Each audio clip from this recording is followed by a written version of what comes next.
अस्सलाम वालेकुम। मैं हूं फ़हीम ख़ान। नेशनल सेविंग की अपडेट, प्राइवेट बैंकों की अपडेट, बजट, सरकारी मुलाजमिन की तनख्वाह, पेंशन, ईओबीआई की अपडेट के साथ आप लोगों की खिदमत में हाजिर हैं। रिक्वेस्ट आप लोग से यही है, अगर आप हमारे चैनल पे नए हैं तो चैनल को सब्सक्राइब कर दें, वीडियो को लाइक कर दें, वीडियो को शेयर कर दें, बेल आइकन को प्रेस कर दें ताकि डेली बेसिस पे जो हम आप लोग के लिए वीडियोस बना रहे हैं, चाहे वो नेशनल सेविंग से रिलेटेड हो, प्राइवेट बैंकों से रिलेटेड हो, बजट हो, सरकारी मुलाजमिन की तनख्वाह हो, पेंशन हो, ईओबीआई हो, वीडियो फर्स्ट ऑफ ऑल आप लोगों को मिले और आप लोग ज़्यादा से ज़्यादा फ़ायदा हासिल कर सके। जनाब, आज की जो हमारी वीडियो है वो फाइलर बनने के 10 बड़े नुकसानात हैं। ठीक है, आज की वीडियो में हम बात करेंगे फाइलर बनने के 10 बड़े नुकसानात। आज की वीडियो जनाब बहुत ही इम्पॉर्टेंट है। फाइलर बनने के जो फ़वायद है वो तो हम हर वीडियो में आपके साथ शेयर करते हैं। ठीक है कि फाइलर पे जो है वो 15% है, नॉन फाइलर पे 35% टैक्स है, मतलब डबल से भी ज़्यादा टैक्स है। हमने आज तक आपको फाइलर बनने के नुकसानात नहीं बनाए जो बहुत मेजर है। तो आज की वीडियो में हम वो सारे नुकसानात, बड़े नुकसानात, उसके अलावा भी छोटे बहुत हैं लेकिन जो बड़े बड़े हैं, जो मेजर हैं, वो हम आपको आज की वीडियो में आपके साथ शेयर करेंगे। जब भी फाइलर की कोई भी या नॉन फाइलर के कोई भी अपडेट आती है, हम फर्स्ट ऑफ ऑल आप लोगों को वीडियो बनाकर इन्फॉर्म करते हैं। कभी फाइलर पर टैक्स जो है वो 35% हो गया, नॉन फाइलर पर टैक्स 35% हो गया, फाइलर बन जाए, फाइलर पर टैक्स 15% है। कभी जो है वो 35% हो गया, कभी 45% की भी बात हुई, वो भी हमने आपके साथ वीडियो बनाकर शेयर किया। ठीक है, नॉन फाइलर को जो है वो मज़ीद मुश्किलात का सामना आगे करने पड़ेगा, वो भी हमने आपके साथ शेयर किया। नॉन फाइलर की जो है बिजली के बिल कनेक्शन काट दिए जाएंगे, नॉन फाइलर के गैस के कनेक्शन ख़त्म कर दिए जाएंगे। ये जब एफबीआर ने एक नोटिफिकेशन जारी किया था, वो भी हमने आपके साथ शेयर किया कि जनाब नॉन फाइलर के साथ ऐसा कुछ होने वाला है। नॉन फाइलर की सिमें जो है वो 15 लाख सिमें जो है वो ब्लॉक करने की बाकायदा एमआईज भी जो है वो पीटीए को भेज दी गई थी कि ये 15 लाख सिम आप ब्लॉक कर दें इमीडिएटली बेसिस पे। वो सिमें ब्लॉक नहीं हुई, पीटीए ने ऑब्जेक्शन लगा दिया कि हम नहीं कर सकते। फिर बहुत सारी मीटिंग हुई एफबीआर और पीटीए के दरमियान, फिर कुछ सिमें ब्लॉक हुई। फिर इस्लामाबाद वालों ने, इस्लामाबाद को हाई कोर्ट, इस्लामाबाद का जो कोर्ट है उसने ऑर्डर पास किया कि नहीं सिम खोलो, तो वो भी नहीं हो सका। हमने सब चीज़ आप लोगों के साथ शेयर किया। ठीक है, फिर बहुत पहले जो है वो एफबीआर ने एक नोटिफिकेशन जारी की थी जिसमें ये कहा था कि जितने भी नॉन फाइलर हैं उनके बैंक अकाउंट को हम डेबिट ब्लॉक कर देंगे। मतलब अकाउंट से आप अकाउंट में पैसे जमा तो करवा सकते हैं लेकिन निकलवा नहीं पाएंगे, क्योंकि एफबीआर की तरफ से जो है वो अकाउंट डेबिट ब्लॉक होगा जब तक अपने आप को आप फाइलर में कन्वर्ट ना करवा लें। ये अपडेट भी हमने आपके साथ शेयर की थी। आज की वीडियो में जनाब कोई अप्रॉक्सीमेटली 10 पॉइंट ऐसे जो मैंने आप लोगों के लिए निकाले हैं कि अगर आपने अपने आप को नॉन फाइलर से फाइनल में कन्वर्ट किया तो आप बहुत बुरी तरह फंस जाएंगे। ठीक, बहुत मुश्किलात में फंस जाएंगे। वो सारे पॉइंट्स आज आपके साथ शेयर करेंगे। वीडियो देख के जनाब आपको डिसाइड करना है कि आप नॉन फाइलर ही रहेंगे या अपने आप को फाइलर में कन्वर्ट करना है, लेकिन नुकसानात एक दफ़ा ज़रूर आपने देखना है। सबसे पहले पॉइंट्स की तरफ चलते हैं जनाब, जो मैंने आप लोगों के लिए निकाल के रखा है वो ये कि जनाब फाइलर को तमाम जो रिकॉर्ड है ट्रांजैक्शन की रिकॉर्ड, चाहे वो सैलरी स्लिप हो, सैलरी ट्रांजैक्शन हो, बिजनेस ट्रांजैक्शन हो, बिजली के गैस हो, पानी के गैस हो, बिजली के बिल हो, पानी के बिल हो, गैस के बिल हो, यूटिलिटी बिल्स हो, तमाम एक्सपेंस और जितनी भी हो, इनकी जो रिसिप्ट है वो सब आपने संभाल के रखना होता है, क्योंकि ये सारी चीज़ें जो है आपने एफबीआर को डिक्लेयर की भी होती हैं।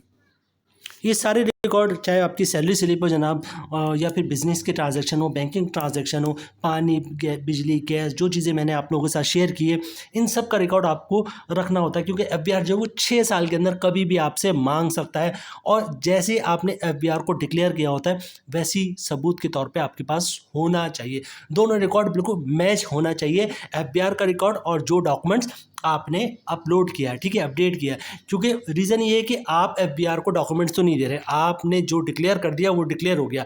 फॉर एग्जांपल बिजली का बिल है आपका 10,000 का, आपने मेंशन किया 45,000 रुपये, तो आपने मिस डिक्लेयर किया। ठीक है, तो जो रिकॉर्ड आपने एफबीआर में अपडेट किया है, मतलब 10,000 के बिजली का बिल था, तो 10,000 की जो रसीद है बिल की वो भी आपके पास होनी चाहिए कि 10,000 का आपने बिल भरा। ठीक है, ऐसा नहीं है कि आपने भरा 10,000 का, डिक्लेयर 45,000 के किया, तो 6 साल के अंदर अगर एफबीआर आपसे रिकॉर्ड मांग लेता है, वो मिसमैच होगा, तो जनाब आप बहुत बुरी तरह जो है वो फंस सकते हैं। एफबीआर की तरफ से नोटिस जारी हो जाएंगे, एफबीआर का जो अमला है उसके सामने आपको पेश हो सकता है। फिर अमला मुख्तलिफ किस्म की डिमांडें रखता है, पैसे की भी डिमांड कर देता है, हरासमेंट भी कर रहा होता है। एक एक और बहुत बड़ा जो फाइलर को इशू आ सकता है मेरे नज़दीक वो है कि जनाब फाइलर का जो भी रिकॉर्ड होता है वो सारा डॉक्यूमेंटेड होता है, मतलब डॉक्यूमेंटेड जो है वो फाइलर ने जो है एफबीआर को बताया होता है। ईच एंड एवरीथिंग जो है सारे रिकॉर्ड जो है वो फाइलर ने एफबीआर को बताए होते हैं। लेकिन अगर खुदा न खास्ता ऐसा हो कि फाइलर ने अपना कोई रिकॉर्ड एफबीआर से छुपा लिया हो, ठीक है, या फिर बाई मिस्टेकली कोई चीज़ जो है, हज़ारों चीज़ें चल रही होती है इंसान की ज़िंदगी में, बाई मिस्टेक जो है कस्टमर भूल गया हो एफबीआर के रिकॉर्ड में वो चीज़ें लाना, तो इसके अगेंस्ट जो है फाइलर जो है एफबीआर जो है वो फाइलर को नोटिस जारी कर देता है कि जनाब ये आपकी चीज़ है, ये ट्रांजैक्शन आपकी चल रही है, इस पे इतना टैक्स कट रहा है और ये आपने एफबीआर में अपडेट नहीं करा है। उसके अगेंस्ट जो है वो नोटिस आपको इशू होता है एफबीआर की तरफ से, और फाइलर को जो है वो एफबीआर के एक तरह के अलग कठेरे में जो है वो खड़ा होना होता है, और एफबीआर जज होता है और जो फाइलर होता है वो मुलजिम होता है। अच्छा, जो पॉइंट भी मैं आप लोगों के साथ शेयर कर रहा हूँ या जो भी इन्फॉर्मेशन मैं आपके साथ शेयर कर रहा हूँ, नॉन फाइलर इससे बरियो ज़मा होता है। नॉन फाइलर का इन चीज़ों से कोई लेना देना नहीं होता।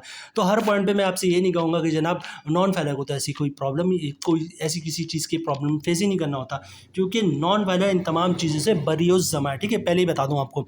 अच्छा, नेक्स्ट पॉइंट जो मेरे नज़दीक है वो प्रॉपर्टी गेन टैक्स है। ये जो प्रॉपर्टी गेन टैक्स है ये बहुत बड़ा मसला है, ठीक है, बहुत बड़ा मसला। किस तरह मैं आप लोगों को बताता हूँ। फॉर एग्जाम्पल फाइलर ने जो एक प्रॉपर्टी खरीदी 50 लाख रुपए की, कोई भी नियत जाहिर सी बात है पाकिस्तान में बहुत बड़ा जो है कारोबार जो है वो प्रॉपर्टी का कर रहे होते हैं, लोग इन्वेस्टमेंट कर रहे होते हैं। पाकिस्तान के हालात की वजह से जो है वो ऑलरेडी जो है वो प्रॉपर्टी का बिज़नेस बहुत ही इंतहाई डाउन था, और उसके बाद ये प्रॉपर्टी गेन टैक्स के बाद जो है ऐसा हो गया, गवर्नमेंट ने ऐसे ही कहा, मतलब वो एग्जाम्पल बन गई गिरती हुई दीवार को एक धक्का और दो, ठीक है। तो ऐसा ही कुछ प्रॉपर्टी वालों के साथ हुआ है जनाब। प्रॉपर्टी का बिज़नेस तो अल्लाह ने पता नहीं अब होगा भी या नहीं होगा, या लोग ये कहा करेंगे कि जनाब किसी दौर में प्रॉपर्टी का बिज़नेस पाकिस्तान में होता था। बहरहाल पॉइंट्स की तरफ वापस आते हैं। Property gain tax for example, मैंने किसी ने भी एक कोई ज़मीन खरीदी है जिसकी अमाउंट जो है 50 लाख रुपए है।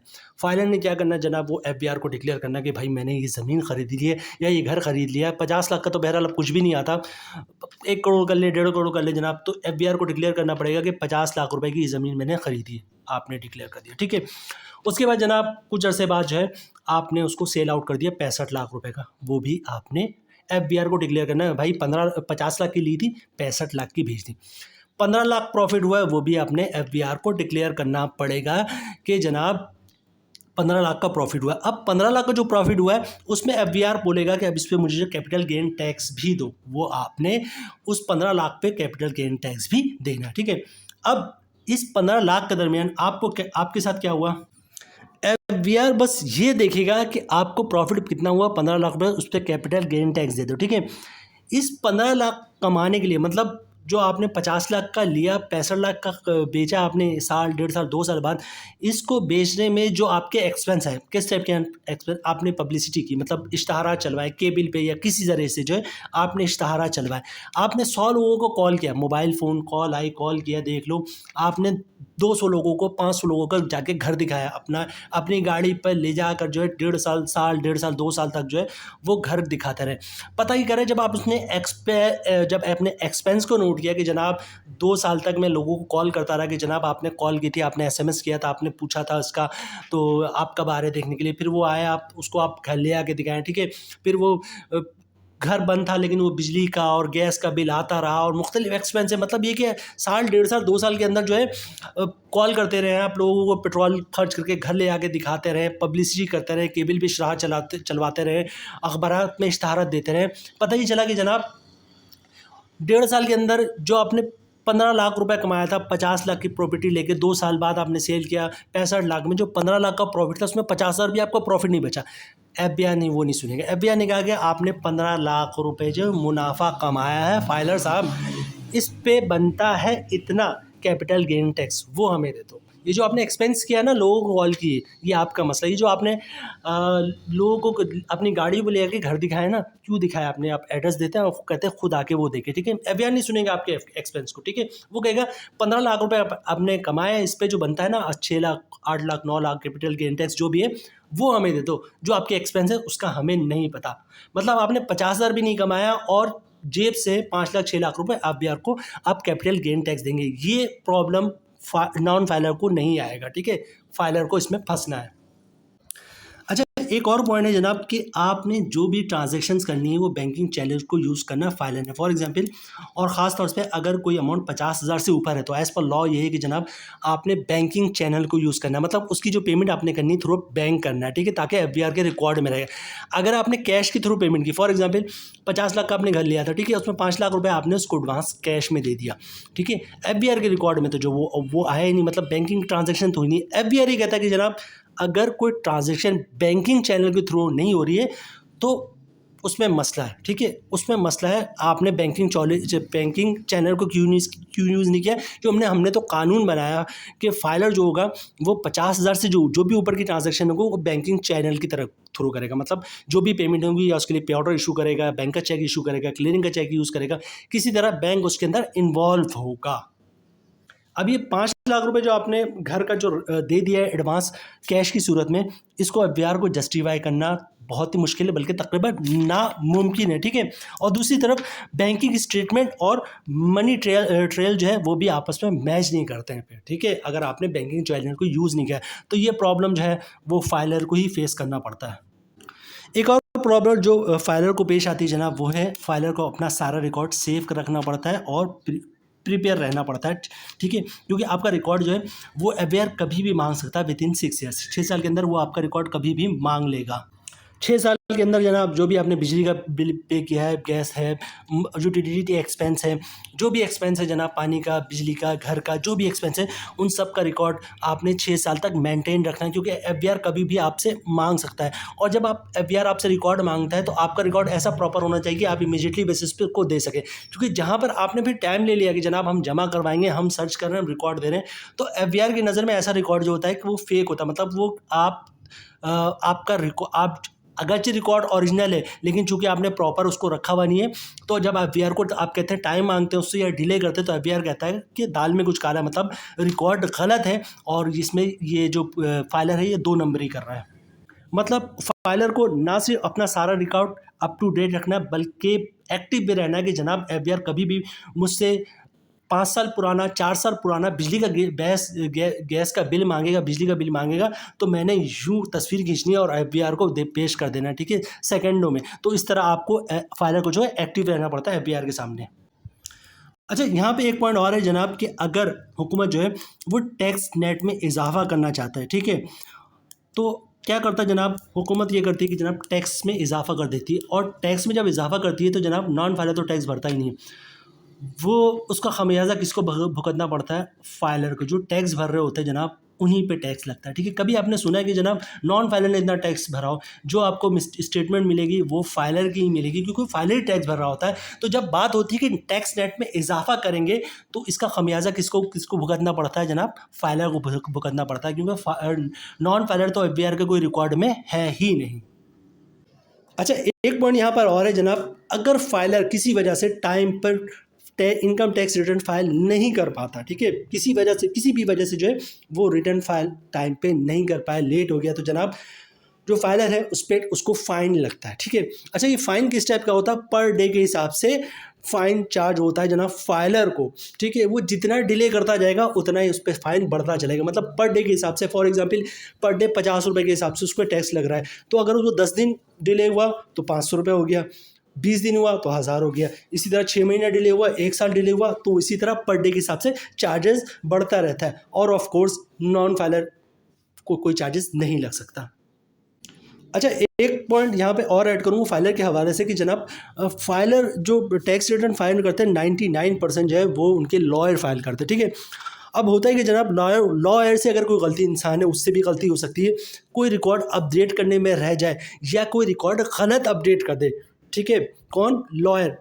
जो फाइलर है उसकी कोई गलती नहीं, ठीक है, डॉक्यूमेंट उसने प्रॉपर जमा करवाया, लेकिन बाय मिस्टेक जो है कोई मिस्टेक लॉयर से हो गई, उस लॉयर से हो गई जिसने जो है इनकम टैक्स रिटर्न फाइल किया, कोई डॉक्यूमेंट्स सही गलत सबमिट नहीं किए या गलत सबमिट कर दी, अमाउंट गलत उसने मेंशन कर दिया, तो जनाब इसका खमियाजा भाई कौन भुगतेगा? वो फाइलर भुगतेगा। गलती किसकी थी जनाब? लॉयर की थी। लेकिन एफबीआर किससे पूछेगा, क्योंकि एफबीआर ने नहीं कहा कि अपने आप इनकम टैक्स रिटर्न जो है आप वो लॉयर से फाइल कर रहे हैं। एफबीआर कहता है ये आपका इशू, आप खुद फाइल करें, ठीक है। अच्छा, फाइलर को जो है एक इशू और आता है, ख़ास तौर से बिजनेस बिजनेस इंस्पेक्शन जिसको कहते हैं, ठीक है। अगर एफबीआर को कोई फाइलर है और उसके बिजनेस रिकॉर्ड में कुछ 19-20 दिखता है, मतलब वो रिकॉर्ड वो सही समझ नहीं पा रहा है, तो जनाब सबसे पहले वो नोटिफिकेशन देता है, भेजता है फाइलर को। और अगर फाइलर ने किसी वजह से उसका रिस्पॉन्स नहीं किया जनाब, तो जो एफबीआर की टीम है बाकायदा इंस्पेक्शन के लिए पहुंच जाती है, बिजनेस इंस्पेक्शन के लिए, ठीक है। और जब ऐसी सिचुएशन होती है कि एफबीआर का बिजनेस इंस्पेक्शन आता है, मतलब एक तरह से एफबीआर का छापा होता है कि ठीक है एफबीआर ने छापा मारा, और वो फिर वो बिजनेस इंपैक्ट को बहुत बुरी तरह मुतासिर करता है। क्योंकि जब आपकी कंपनी में पता ही चलेगा जनाब एफबीआर ने छापा मारा है, तो आप ये सोचें कि वो जो खबर होगी वो मार्केट में आग की तरह फैलेगी, ठीक है। एफबीआर छापा कब मारता है कि जब उसको ये समझ में आया कि जनाब ये बंदा जो है वो 2 नंबर काम कर रहा है, ठीक है। तो आपके जो कस्टमर है, आपके जो क्लाइंट है, उनके पास भी इन्फॉर्मेशन जाती है कि एफबीआर का छापा पड़ा। अब वो कस्टमर और क्लाइंट फिर सोच रहा होता है कि हम इनके साथ बिजनेस कंटिन्यू रखें या स्टॉप कर दें, क्योंकि एफबीआर का छापा हो सकता है ये कहानी हमारे ऊपर भी आए, ठीक है। तो ये बिजनेस इंपेक्शन वाले जो सिचुएशन है वो बहुत ख़तरनाक है, बिज़नेस बुरी तरह मुतासिर होता है। और जनाब बाज़ औक़ात ऐसा होता है कि एफबीआर के जो स्टाफ है वो ब्लैकमेल भी कर रहे होते हैं, ठीक है, हरासमेंट भी कर रहे होते हैं, और फिर मुख्तलिफ़ किसी की जो भी आप लोगों को खबरें आती है कि एफबीआर ने ये कह दिया, इतने पैसे मांगने, बहरहाल जो भी है, ये मसला भी उन लोगों को आता है जो टैक्स रिटर्न फाइल करते हैं और फाइलर जनाब। और वही बात करूंगा, नॉन फाइलर तो जब कोई चीज़ डिक्लेयर ही नहीं किया, नॉन फाइलर ने बताया नहीं अपने बिजनेस के बारे में, तो एफबीआर के कैसे वहाँ आके उसके बिजनेस पे छापा करेगा, वो बरियो समा है, ठीक है। बहरहाल ये कुछ पॉइंट्स हैं, पॉइंट्स और भी बहुत सारे हैं जो मैं आप लोगों के साथ शेयर कर सकता, लेकिन वीडियो बहुत लंबी हो जाएगी, तो यहाँ पर वीडियो ख़त्म करते हैं। कुछ बहुत ही बड़े नुकसान थे जो फाइलर की सूरत में सामने आए हैं, ठीक है, और देख लीजिएगा वीडियो कंप्लीट। अब आप डिसाइड कर ले जनाब कि अपने आप को फाइलर ही रखना, नॉन फाइलर ही रखना है या फाइलर में कन्वर्ट करना है। उम्मीद है वीडियो आप लोग पसंद आई होगी। मिलते हैं नेक्स्ट वीडियो में इंशाल्लाह, तब तक के लिए अल्लाह हाफिज़।